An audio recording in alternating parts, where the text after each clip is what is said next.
पीछे का भैया, पीछे थोड़ा सा। भारतीय जनता पार्टी, माननीय केशव प्रसाद मौर्य, माननीय केशव प्रसाद मौर्य, भारतीय जनता। याद रखिए, नरेंद्र मोदी और कमल का फूल, ये ध्यान में रख करके हमें रामपुर का सर्वांगीण विकास चाहिए। कहने के लिए तो मिनी मुख्यमंत्री के रूप में यहां से एक व्यक्ति बहुत दिनों तक प्रतिनिधित्व करते थे, लेकिन पूरी ईमानदारी से बताइएगा, 2014 के बाद केंद्र सरकार की और 2017 के बाद प्रदेश सरकार की हर योजना का लाभ गांव में रहने वाला, चाहे गरीब हो, किसान हो, मजदूर हो, माता हो, बहन हो, नौजवान हो, सबको ईमानदारी से पहुंचाने का काम अगर किसी सरकार ने किया है तो भारतीय जनता पार्टी की डबल इंजन की सरकार ने किया। हम तो, हमारा नारा ही, हमारे प्रधानमंत्री जी का नारा ही है, सबका साथ, सबका विकास, न्याय सभी के साथ, तुष्टीकरण किसी का नहीं। हम भेदभाव की राजनीति नहीं करते। अगर माननीय प्रधानमंत्री जी ने प्रधानमंत्री किसान सम्मान निधि योजना का लाभ हिंदू किसानों को दिया है तो मुस्लिम किसानों को भी दिया है। दिया है कि नहीं दिया, बताइए। सम्मान निधि 2-2 हजार रुपए की 3 किस्त खाते में डायरेक्ट भेजने का काम अब तक 11 किस्तें भेजी जा चुकी हैं, 22-22 हजार रुपया अगर टोटल जोड़ा जाए, और पूरे देश के किसानों को 2 लाख करोड़ से अधिक रुपए दिया जा चुका है। अगर ये सपा वाले होते, कांग्रेस वाले होते, तो इसमें से केवल 15% किसानों को मिलता और 85% बेईमानों को मिलता, दलालों को मिलता, कमीशन खोरों को मिलता। हम भ्रष्टाचार मुक्त सरकार बनाना चाहते हैं, और भ्रष्टाचार मुक्त सरकार बना करके आपकी सेवा करके दिखाने का काम किया। हम गुंडागर्दी से भी मुक्त बनाना चाहते हैं पूरे प्रदेश को, और गुंडों और अपराधियों के खिलाफ सख्त से सख्त कार्रवाई हमारी सरकार ने लगातार किया। हमारी पूर्व अपराधी हमारी सरकार में सिर्फ अपराधी है, जो किस जाति का है, किस समुदाय का है, किस जिले का है, किस पार्टी से जुड़ा हुआ, इससे हम लोग नहीं रिश्ता रखते। लेकिन अगर अपराधी है तो उसके खिलाफ कार्रवाई की जाती है और आगे भी की जाएगी। ये हमारी सरकार की नीति है, हमारी पार्टी का विजन है, लक्ष्य है। हम लोगों ने लगातार प्रयास किया कि जैसे देश का विकास और देश के कुछ राज्यों का विकास हो रहा था। माननीय प्रधानमंत्री जी उत्तर प्रदेश से सांसद, देश के प्रधानमंत्री बनने के बाद बहुत सारी भारत सरकार ने योजनाएं बनाई, लेकिन हर योजना का लाभ जब तक समाजवादी पार्टी की साइकिल चल रही थी यूपी में, तब तक भारत सरकार की योजनाओं का लाभ उत्तर प्रदेश की जनता को नहीं मिल पा रहा था। उनको लगता था कि अगर केंद्र की मोदी सरकार की योजनाओं का लाभ उत्तर प्रदेश की रामपुर की जनता को मिलेगा तो साइकिल पंचर हो जाएगी। मैं उस समय सांसद था, मैंने उस समय कहा था कि अगर आप उत्तर प्रदेश की जनता का हक उन तक पहुंचाने से रोकोगे तो साइकिल पंचर नहीं होगी, टुकड़े टुकड़े हो जाएगी। और 2017 के विधानसभा चुनाव में आपने देखा 325 हम लोग जीत करके आए। इस बार भी हम 270 प्लस जीत करके आए हैं उत्तर प्रदेश के अंदर। जो बड़े अहंकार भरे हुए दावे करते थे, उनके दावे टाए टाए फिस हो गए। इसलिए मैं कहता हूं आप सभी लोगों से, मेरे रामपुर के भाई बहनों, बड़े बुजुर्गों, नौजवान दोस्तों, समय कम है, लेकिन समाजवादी पार्टी तो एक डूबता हुआ जहाज है। समाजवादी पार्टी के प्रत्याशी को अगर आपने वोट दिया, उनकी बहुत जानकारी अभी हमारे लोकप्रिय प्रत्याशी घनश्याम लोधी जी दे रहे थे। अगर समाजवादी पार्टी को अगर वोट देते हैं तो जैसे कि अपना वोट बर्बाद करना, भारतीय जनता पार्टी को अगर आप अपना आशीर्वाद रूपी वोट देते हो तो दिल्ली के खजाने से भी रामपुर का हिस्सा ला करके देने वाला आप प्रतिनिधि चुन करके भेजने का काम करोगे। जब डबल इंजन की सरकार है तो डबल इंजन का फायदा मिलना चाहिए कि नहीं मिलना चाहिए? ऐसा व्यक्ति बना करके संसद में भेजना है क्या कि बाकी समय उसका जेल में ही बीत जाए? हम आपके बीच में पार्टी ने ऐसा प्रत्याशी दिया है जो गरीब का दर्द जानता है, जो स्वयं किसान की पीड़ा को महसूस करता है, गांव में रहने वाले की क्या जरूरत है इस बात को समझता है। अगर इस बात को समझने वाला एक अपना प्रतिनिधि आप चुन करके भेजोगे, आप समाजवादी पार्टी का, आप स्वयं बताओ, समाजवादी पार्टी का यहां पे सांसद चुन करके अगर आप भेज दो तो दिल्ली से 1 रुपया भी रामपुर की जनता के लिए ला करके दे सकता है क्या? वो सांसद निधि भी नहीं खर्चा करते, ऐसे लोग हैं। लेकिन भारतीय जनता पार्टी के प्रत्याशी को आप विजयी बना करके भेजोगे तो उत्तर प्रदेश में अभी भाजपा के 64 सांसद हैं हमारे, उसमें 2 प्लस होने जा रहे हैं, एक रामपुर का, दूसरा आजमगढ़। और विकास के लिए लक्ष्मी जी चाहिए, और लक्ष्मी जी कोई साइकिल में बैठ के तो आएंगी नहीं, वो कमल के फूल पर बैठ करके आएंगी। इसलिए कमल को खिलाइए और आप भरोसा रखिए। देखिए, मुझे तो पूरा विश्वास है जनता के ऊपर, गरीबों पर विश्वास है, किसानों पर, नौजवानों पर, माताओं बहनों पर, बड़े बुजुर्गों पर विश्वास है कि माननीय नरेंद्र मोदी जी को 2014 में जाकर के क्या कोई गलती किया था? क्या आप लोगों ने हाथ उठाकर गलती किया था? दोनों हाथ उठाकर गलती किया था? नहीं गलती किया। आपने यहां से हमारे डॉक्टर नेपाल सिंह जी को चुन करके भेजा था, आज वो हमारे बीच में नहीं है, मैं उनको नमन करता हूं। 2019 का चुनाव सपा बसपा के गठबंधन के कारण अब हमारा चुनाव 1 लाख लगभग वोट से हार गए थे हमारे प्रत्याशी। लेकिन अब सपा बसपा का गठबंधन नहीं है, और जब सपा बसपा का गठबंधन नहीं है, सपा प्रत्याशी कहीं लड़ाई में है क्या? हाथ उठाकर लड़ाई में है क्या? हमें आपको उत्साह दिखाना, लड़ाई में नहीं है तब भी हमें अपने बूथ पर प्रयास करना। मैं एक नारा लगाया करता हूं, 100 में 60 हमारा है, 60% वोट हमारा है, 40% वोटों में बंटवारा है, और बंटवारे में भी हमारा है कि नहीं बताइए? हमारे प्रत्याशी ने जो बातें कही, देखिए मैं आप सबको कहना चाहता हूं, हम सबका साथ सबका विकास की केवल बात नहीं करते हुए किसान सम्मान निधि, प्रधानमंत्री आवास योजना, प्रधानमंत्री उज्ज्वला योजना, प्रधानमंत्री जनधन खाते, प्रधानमंत्री सौभाग्य योजना में गरीबों के घर में बिजली लगाना, कोरोना की इतनी भीषण महामारी के बीच प्रदेश के 14 करोड़ से अधिक गरीबों को 2 साल से अधिक समय हो गया फ्री में राशन देने का काम किया जा रहा है कि नहीं किया जा रहा? ये सब अगर बेईमानी करने वाले, केवल अपनी तिजोरियां भरने वाले, भ्रष्टाचार करने वाले सत्ता में होंगे तो उनको गरीबों की फिक्र होती क्या? किसानों का दर्द उनको महसूस होता क्या? उनको न किसानों का दर्द, न गरीबों का दर्द, न मजदूरों का दर्द, न नौजवानों का भविष्य, न महिलाओं का सशक्तिकरण, कुछ भी उनका लक्ष्य नहीं रहता।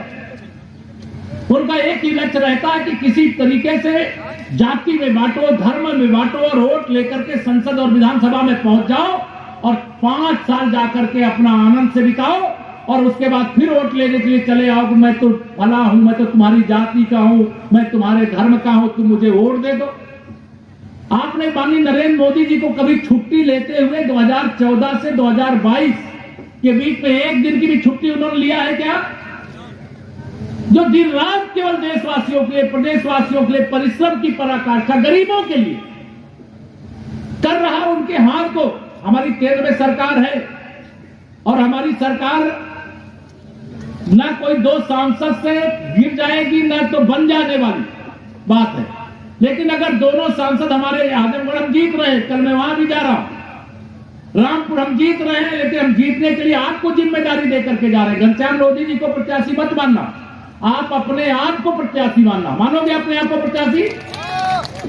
यहाँ मंच पर जो लोग बैठे हैं, स्वयं केशव प्रसाद मौर्य, मैं सब जगह जाता हूं, कहता हूं, मैं अपने एक एक कार्यकर्ता कहता हूं कि अगर केशव प्रसाद मौर्य डिप्टी सीएम है तो मेरा एक एक कार्यकर्ता डिप्टी सीएम है। तो आप सबको जिम्मेदारी दे करके जा रहा हूं। घनश्याम लोधी जी को तो एक चुनाव निशान देकर के यहां अधिकृत प्रत्याशी के रूप में भेजा गया।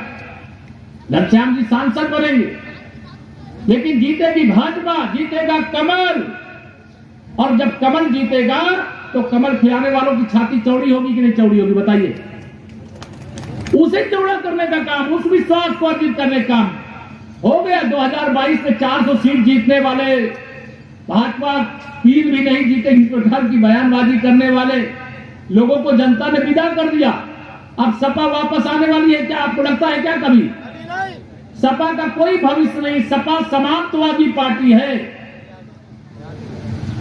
और जब सपा समाप्तवादी पार्टी तो क्या वो डूब रहे हैं जिस नाव में, हम क्यों बैठेंगे जिसमें बड़ा सा छेद है और वो स्वयं डूब रही है नाव, तो हम भी डूबना चाहेंगे क्या? मैं आप सब लोगों से आज यहाँ पर यही अपील करने के लिए, प्रार्थना करने के लिए आया हूँ। हमारे यहाँ अगड़ा, पिछड़ा, अनुसूचित, अल्पसंख्यक, बहुसंख्यक का भेदभाव नहीं होता।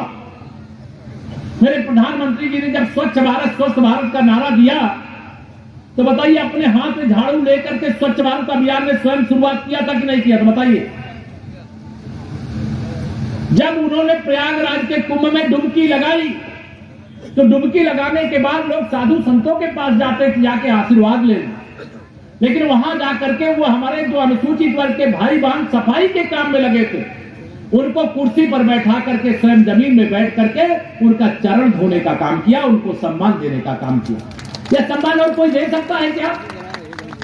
कोरोना की वैक्सीन महंगी थी, जैसे गरीब के घर बहुत सारे बिजली पहले पहुंच गई थी गांव में, मोहल्ले में, लेकिन गरीबों के घर में बिजली नहीं पहुंची थी। लेकिन मोदी जी आए तो सौभाग्य योजना लाए कि अगर अमीरों के घर में बिजली जल रही तो गरीबों के घर में भी जले। तो उन्होंने जिन गरीबों के घर में बिजली नहीं पहुंची थी उसका कोई बिना एस्टीमेट लिए उनके घर तक बिजली पहुंचाने का काम किया था कि नहीं किया था? कोरोना का इतनी बड़ी महामारी, पूरी दुनिया उससे तबाह थी, लेकिन भारत एक ऐसा देश है, आपके प्रधानमंत्री ऐसे प्रधानमंत्री हैं, गरीबों के हितैषी हैं। उन्होंने कहा हम कोरोना की वैक्सीन फ्री में लगाने का काम करेंगे। ऐसे ही मेरे एक दिन भेंट हो गई, मैंने कहा कोरोना की वैक्सीन फ्री में लगाने का जो नॉमिनल शुल्क होता तो उसको कहा कि देखिए किशोर जी, अगर मैं फ्री में न लगाता तो अमीरों को तो वैक्सीन लग जाती, लेकिन मेरे गरीबों को वैक्सीन नहीं लगती। राशन का लगातार 2 साल से अधिक समय तक मैंने ऐसे चर्चा किया था, सामान्य चर्चा। उन्होंने कहा कि इस समय जो रोज कमाने वाला है, रोज कमा करके खाने वाला, लॉकडाउन हो गया, व्यापार थोड़ा एकदम समाप्त की ओर हो गया, और ऐसे समय में अगर लोगों को दोनों समय के भोजन का प्रबंध नहीं किया जाएगा तो जितने लोग महामारी से मरेंगे उससे ज्यादा लोग भूखमरी से मर जाएंगे। इसलिए उन्होंने फ्री में राशन देने का काम पूरे देशवासियों को बिना भेदभाव से करने का काम किया। प्रधानमंत्री उज्ज्वला योजना हमने 1,67,00,000 घरों में दिया है कनेक्शन।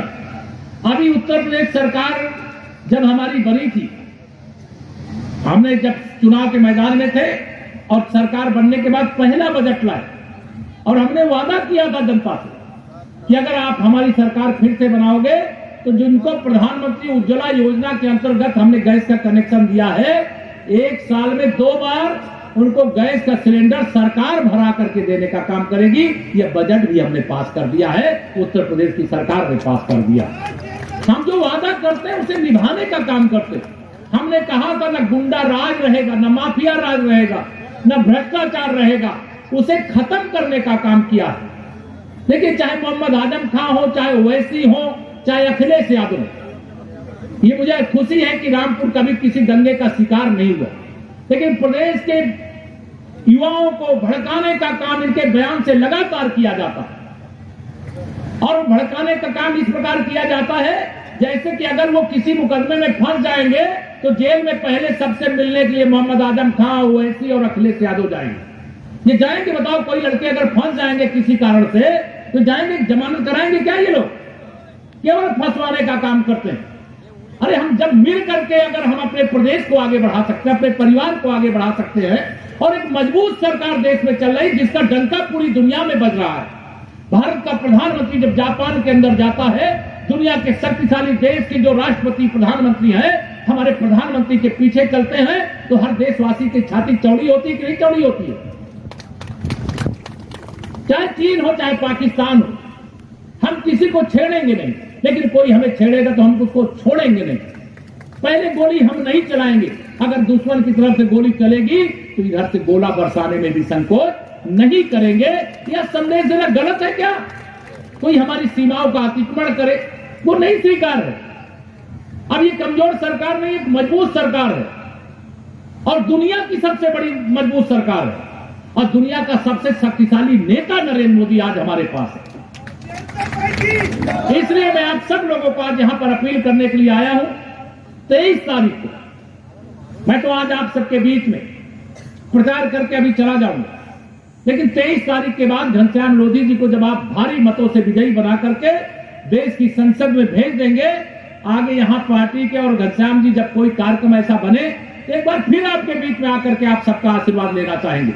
मुझे पूरा विश्वास है कि 2024 में लोकसभा चुनाव होने वाले, और 2024 में मुझे तो पूरा भरोसा है कि उत्तर प्रदेश में 75 से अधिक सीटें माननीय मोदी जी को फिर से प्रधानमंत्री बनाने के लिए जीतेंगे। हमने किसी से भेदभाव नहीं किया, तो सबका आशीर्वाद पाने का भी हक है, और लोग हमें आशीर्वाद देना भी चाहते हैं। तमाम साजिशों के बाद भी 2022 के विधानसभा चुनाव को हम लोग जीते हैं, और जीत करके एक मजबूत सरकार बनाए हैं, और सरकार बना करके जो एक जिम्मेदार सरकार के माध्यम से काम किया जाता है वो सब काम करने का काम किए।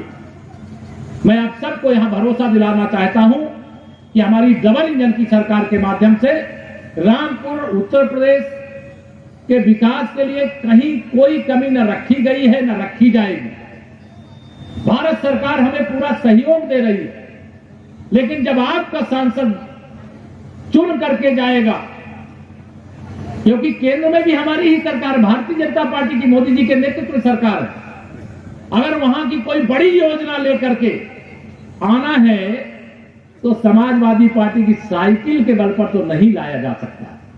इसे साइकिल को खंड खंड करिए, साइकिल को सदा सदा के लिए विदा करिए, और कमल का फूल खिला करके एक बार दिखाइए अपनी ताकत को, और 2022 से ही 2024 के विजय अभियान की शुरुआत करिए। यही आप सब लोगों से अपील करता हुआ मैं मान करके जाऊंगा।